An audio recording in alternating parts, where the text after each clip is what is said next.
بسم الله. السلام عليكم ورحمة الله وبركاته. أكم جرتان خبجم توتا داوتا دقينيا.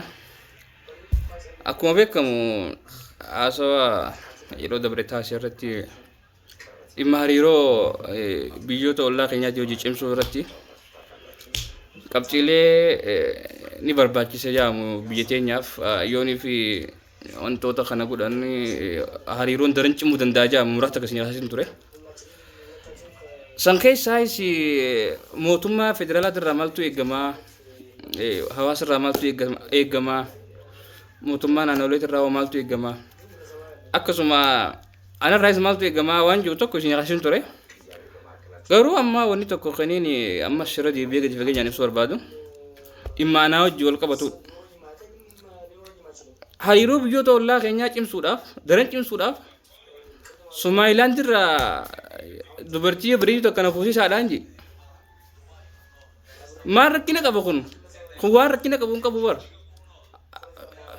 fedhu kun bar waan yoon dubartii Somaaliyaa takka wajjin gurbaan kun an yoonin wal fuudhe hariiroon biyya teenyaa daran ulaa balbala galaanaa kana akka gartee harkannee cimsinee dalagaadhaaf biyya teenya lachuutu biyya hongii keessaa baafnee gara guddinaa fi misoomatti yoo qaceessu nu taate kun rakkina waan qabu miti.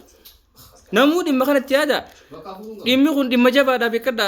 Niifi miti an biyya teessaniif jaati. Somaliland irraa anaa fi mijoota akka Somaliland irraa isinii galuu qaba kun ani fi biyya teessaniif yaada biyya teessan biyya nageenyaan waarte biyya tasgabbooftu gaanfa Afrikaa kanatti biyya tasgabbiidhaan guutamte uumuu danda'utu isinirra jiraata.